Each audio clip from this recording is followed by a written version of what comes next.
최승재 의원입니다. 많은 분들 지적하셨는데 소상공인들 코로나19하고 경기 부진을 대출로 버텨왔고 원리금 감당하기 어려운 상황이라는 걸 지적하셨어요. 한국은행 자영업자 대출 현황에 따르면 올해 2분기 말 현재 자영업자의 전체 금융기관 대출 잔액 1,043조 2천억 최대 기록 갈아치우고 있고 4분기 연속 1,000조를 대출 잔액이 넘고 있고 엄청 늘어나고 있죠. 대출 연체액도 역대 최대 70조 3천억. 2023년 6월 금융안정보고서에 따르면 작년 하반기부터 자영업자의 부채의 질이 전반적으로 악화되고 연체율도 상승되고 있다는 건 지표상으로 나와 있고 한국은행이 산출한 자영업자 연체 위험률 엄청 늘어나고 큰 폭으로 상승하고 있습니다. 실제로 은행 빚을 갚지 못한 소상공인 자영업자 늘어나면서 지역 신고의 대입연 제금이 8월 말 기준에 1조 원 넘어섰고 2020년 대비 2배 웃돌고 있습니다.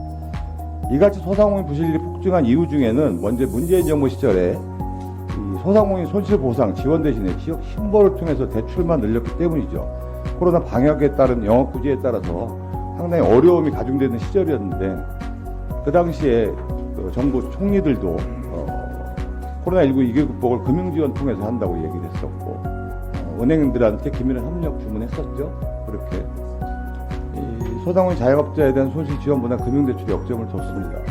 당시 자영업자들도 한두 달 월세 지원되지도 않는 월세도 되는 직거래 지원금이 버틸 수 없으니까 울며그냥 그런 대출에 매달릴 수밖에 없었고 이것이 대출 만기 연장과 원금 이자에 따른 상환 유예제도를 거쳐서 4차례에 걸쳐서 결국 빚만 늘어났고 지금 빚도 늘고 이자 분담도 엄청나게 늘었습니다.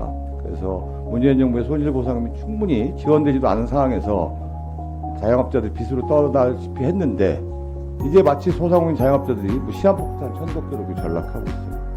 대출 연장에 연장만 연장하다가 금리 폭탄을 결국 은행이 땅 짓고 헤엄치는 이자 장사만 시키는 꼴이 됐어요. 은행은 정부 하라는 대로 국가 신보가 보증해 줄 테니까 중소상공인들 상대로 무위험 대출 해주면서 돈 장사한 거고 된 거고 문재인 정부의 엄연한 금융권 특혜라고도 할 수 있고 또 소상공인을 폭탄 돌리로 내몬 꼴이 됐어요. 그러면서 은행 당기 순이익은 14조 어마어마한 수익으로 대비 늘었죠. 금융당국이 예대 마진차 공시와 금리 인상을 억제하는 규제를 강화했지만 이자 수익 증가세는 어마어마하게 늘었습니다. 그런데도 불구하고 사회공헌과 ESG 한다고 홍보하고 있지만 자사 스포츠단 후원하고 자사 건물 용역되고 지급하는 말도 안 되는 눈 가리고 앙하는 짓을 하고 있습니다. 거기다 더 심각한 것은 금융권에 금감원이나 금융위에 퇴직자 취업 현황 보면은 이런 데서 전부 다 대부분 다 민간 금융사 감사로 들어가고 있고 임원으로 들어가고 있어요. 퇴직 후 3년 이내에 정보 윤리자위원회 취업 심사를 안 받는 경우만 집계한 거고 더 늘어날 겁니다. 이해 충돌 요소가 너무나 많죠. 이 금융회사의 불리한 정보 정책 막아내 천명한 역할 톡톡 해야 되는데 이게 제대로 시스템 관리가 대로 안 되니까 수천억 수억 원 횡령 사건가 끊임없이 발생되고 있고 임원들은 문책을 하는데 이쪽에 내 시스템으로 간 사람들은 누구 하나 문책됐다는 사람은 없었습니다. 제가 드리고 싶은 말씀은 지금 코로나19에 전체 자영업자 중에서 절반이 넘는 310만 원이 빚지고 있고 다중채무자고 취약차주이고 통계청 가계 동향조사에서는 처분가득 소득이 20%나 떨어졌고 점점 연체와 신용등 강등고 폐업으로 이어지고 있고 수많은 사람들이 어려워졌죠.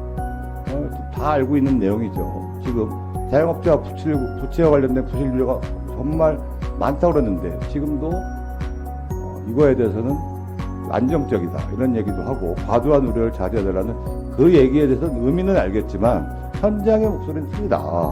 코로나19 매출이 회복되지 않았죠. 여러 가지 복합적 요인이 있었지만 이미 체력이 소진된 상태에서 대출에만 몰렸고 은행들은 이자로 벌어들이고 여러 가지 복합적 요인이 있지만 지금 시스템에서 자영업자 소상공인들은 가계 소비가 감소한 악순환 발생되고 있고 코로나19로 인해서 우리 사회가 빚진 빚을 소상공인 자영업자의 10년간 나눠 갖고 있는 셈이나 마찬가지 결과라는 거예요.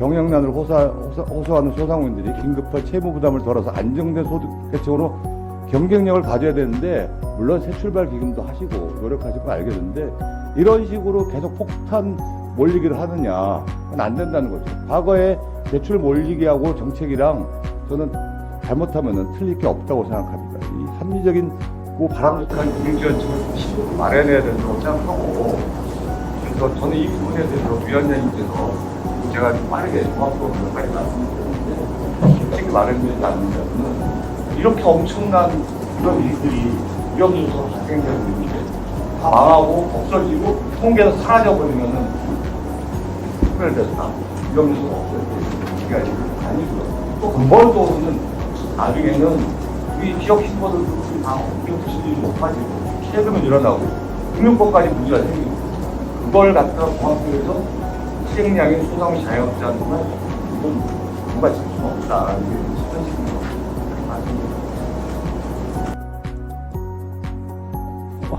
이제 종합적으로 그 소상공인 어려움에 대해서 말씀을 해주셨는데, 이제 이게 저도 굉장히 안타까운데, 이제 이 구조적으로 어쨌든 지금이 그 굉장히 부채가 많은 상태에서 사실 금리 인상이라든가 이런 거는 뭐 저희가 뭐 정책 우리가 하는 게 아니라 해외 요인에 의해서 금리 인상을 할 수 없이 한 거고, 또 물가도 저희는 사실 오히려 우리나라는 상대적으로 그래도 좀 나은 편인데, 오히려 미국이나 이제 유럽 같은 데 물가 보면 우리나라보다 훨씬 높게 가고, 어쨌든 물가도 이렇게 해외 요인에 의해서 나오고, 그래서 자영업자 소상공인 분들이 어려울 수밖에 없다는 거는 뭐 저도 그걸 충분히 이해하고, 이제 이거는 뭐 비유가 적절할지 모르겠지만 어쨌든 집이 조금 튼튼하지 않은 상태에서 태풍이 오면 뭐 피해가 있을 수밖에 없는 상황이고, 할 수 있는 거는 빨리 이거를 복구하고 다시 이렇게 폭풍이 오더라도 견딜 수 있게 만드는 게 중요하다고 생각합니다. 그래서 지금은 정말 갑자기 금리가 올라가고 물가가 올라가면서 과도기적으로 어려울 수밖에 없는 그 과정이고, 그것 때문에 안타까운 생각은 저도 100% 동의하고 위원님 지적 동의하고요. 그래서 그렇기 때문에 정부가 작년에도 사실은 야당하고 다 협의해서 뭐 80조 그 예산 만들어서 저 자영업자 대책도 만들어놨고, 그 다음에 이제 만기 연장 같은 경우도 통상적으로 6개월 정도 하는 걸 갖다 작년에는 저희가 3년씩 해주지 않았습니까?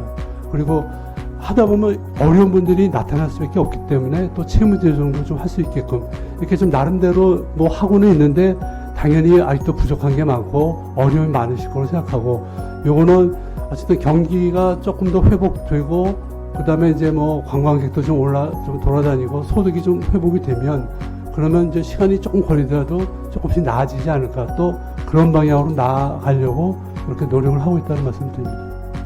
코로나 기간 동안에 기본적으로 적절한 보상과 다른 나라에 비해서 상당히 적은 금액으로 지원금이 나왔고 대출로 풀었잖아요. 그런 부분에 대해서 지금에 와서 견뎌내라, 또 어렵다, 뭐 이런 부분에 대해 인정한다 이러면서도 대출 연장만 해결될 일이 아니고 근본적인 문제를 어느 정도 논의해야지, 이건 계속 폭탄 돌리라고 말씀드리고요. 제가 나머지 얘기는 추가 시간에 좀 말씀드리겠습니다.